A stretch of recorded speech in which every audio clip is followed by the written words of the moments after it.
Yellow Hybrid is a deck that is going to frustrate a lot of players. It's slow, it's grindy, and quite honestly, it's going to win a lot of games. If that sounds familiar, then yes, Yellow Hybrid is pretty much Security Control reincarnate. What's old is new again, as Yellow Hybrid borrows strategies and text from meta Yellow decks of old, not just Security Control, but also stuff like Shine, War Gray, and even Massamon. If you weren't around during that set 1.5 format, the last time a Tamer heavy yellow strategy was meta prevalent, there were a few key takeaways that players had picked up in order to better combat the deck. I'm going to go over them with you guys, both for newer players and for those who need a refresher, and touch on some of the new strategies available to Yellow Hybrid and give my take on how to prepare to play around them. All right, so first of all, something to keep in mind is that chip damage is oftentimes going to be incorrect. You want to try to win in one turn. Why is that? Well, this is very similar to the going against security control strategy of leaving them at 4 and then going wide in one turn to win, except with one major twist, whereas attacking into security control would generate the opponent value by allowing them to cast free removal. When you attack into Yellow Hybrid, you can generate them advantage in terms of allowing a huge memory swing.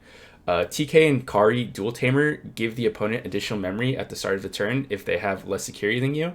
Kari from BT3 will allow them to gain 1 additional memory if they have 3 or less security. Combine these with the regular set to 3 memory TK, and suddenly you may be forced to pass your opponent upwards of 7 memory that you weren't planning on doing simply for attacking into them when you couldn't kill them. And unlike Security Control, which could really only play 1 card per turn, Yellow Hybrid is a deck that does generate advantage through digivolving and getting into bosses, being able to cycle their deck. So they can turn 7 plus memory into a massive tempo swing. Cards like Jet Sylphie to heal them back up, Shine Gray to wipe your board, or even Susanomon to clear a threat on your board and then suddenly swing for 3 checks. Yellow Hybrid can be very dangerous and will swing the tempo of the game if given enough resources, memory being key among them. Second thing to keep in mind is you have to be weary of going wide. I know that sounds counterintuitive to what I just said before, but hear me out. So if you need to win in one turn and your strategy is to, okay, I'm just going to build my board to 6 Digimon and then swing with them all at once and go for game. You need to be very careful of this strategy because Yellow Hybrid has access to very potent board clears that can't be played around as easily as the old black board clears like Ultimate Flare or Iron Fisted Onslaught. They have Shine Gray and now Schwarzlersatz, the purple card, that kills a level 5 or lower Digimon for each hybrid or tamer they have on their board. That means that Yellow Hybrid is a deck that is going to be very capable of eating shorter, wider boards. So what is the answer then? If you can't go wide and you have to win in one turn, what do you do? Well, the answer is going to be decks that can go tall with a stack that has multiple checks. I think these are the decks that are probably going to see the most success against Yellow Hybrid. Key examples would be Red Hybrid with ShineGreymon, who can swing for 3 to 4 checks all in one turn very easily, or even Atomic Inferno Green Hybrid with a boosted Ancient Beetle, who will be able to trash a card from their security and then swing for 2 checks at 16k. The 16k number is very key because when you go tall, you are very likely to run into a stray Wyvern's Breath, but Wyvern's Breath only minuses by 15k DP. So if you're at 16 or more, you're going to be able to avoid getting donked by that card in security. So that is very, very key. Purple decks also come to mind. Their ability to rapidly expand board with Rush Digimon allows for fast multiple checks out of nowhere that the yellow player may not anticipate. So I'm talking Loop with Cerberus Werewolf mode and Ginkaku Promote, and even Cherubi with Bushi Agu if they're running that yellow base build. So I think these are going to be the decks that are likely to match up the best into Yellow Hybrid, just because these are the decks that are able to establish a win condition that plays around what the Yellow Hybrid deck is trying to do. Third, and this is probably going to be the toughest one and the one that's going to require just practice and game knowledge, is going to be deciphering their build. Yellow Hybrid is an incredibly versatile deck with a lot of room for pilot expression, but you can gather some info from their card choices, which is going to allow you to change the way you play and not play into what they're trying to do. So, for example, and probably the most obvious one, if you see them hatch a purple egg, immediately be wary of Schwartz-Lasats. So that means you don't want to leave out stray level 5s on your board that can catch a random Schwartz-Lasats. You don't want to go short and wide. You want to be able to get to level 6 and have that stick on the board as much as possible. Maybe make another level 6 after that. Yellow is a slow deck, so you are going to be able to build against them as long as you don't play into their removal. Even if you don't see purple eggs, if you see purple Kari, which is going to be a pretty popular tech choice in yellow hybrid decks because it prevents random like aggressive attacks from the opponent. It's going to really dissuade them from attacking or else they'll pass over memory.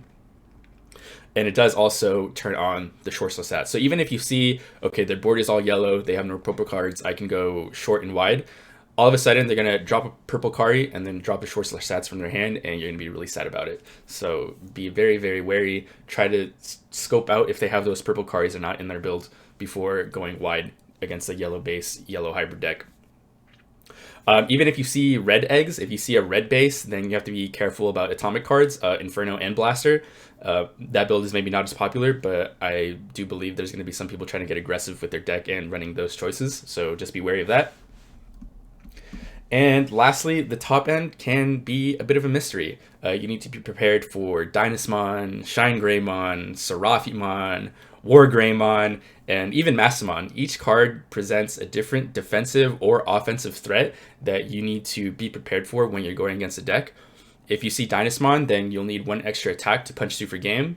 WarGreymon and Massamon can present lethal against you out of nowhere when you weren't expecting it by either adding an extra attack or just removing one card from your security that you were counting on. ShineGrey is going to make your Digimon disappear. So you just need to pay attention to the cards your opponent adds to their hand with TK, or maybe even what they reveal with Bokomons.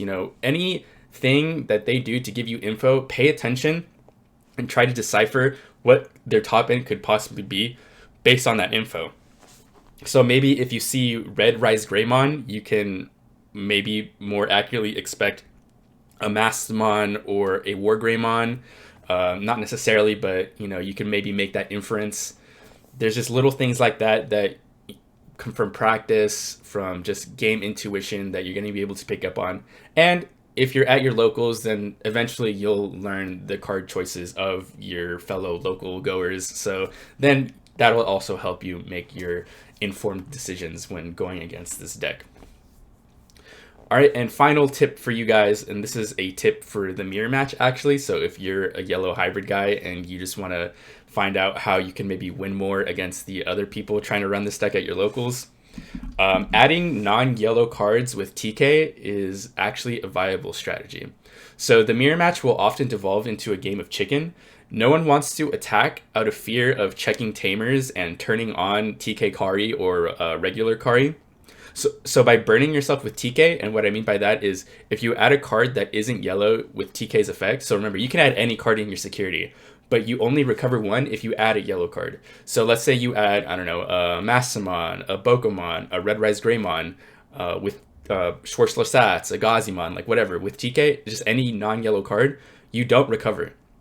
So that means that you can turn on your own TK Karis or Karis, which can be a huge advantage in the mirror match because you're going to be able to force your opponent to give you all that extra memory that they were trying really hard not to do by not attacking you. So that means that you're going to put yourself in a really good position, add a card to your hand that you might even have needed in the mirror match. Something like Gazimon can be useful in the mirror. So just keep that in mind. It's something that people don't really take into consideration with TK because it's mostly played in like full yellow decks, so that never really comes up. Or if you were a security control player, then you pretty much never wanted to take a non-yellow card with TK, and then sometimes TK would even screw you over when it was like your second to last check, and your last check is like a black card, and then you're forced to take it and not heal, and then you just lose out of nowhere. That was pretty common.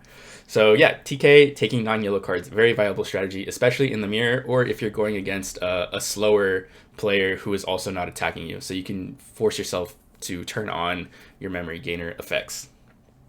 All right, guys. So that's like kind of just the main gist, just some 4 easy tips for you guys to improve your matchup. As the meta moves forward and more defined builds of Yellow Hybrid come out, we'll be able to formulate more direct strategies against this deck. But for now, this is just kind of a general primer on gameplay techniques that you can employ right now at your locals and definitely see more success when you're playing against this deck. All right, so I hope you guys learned something. Cheers and GG's. See you in the next video.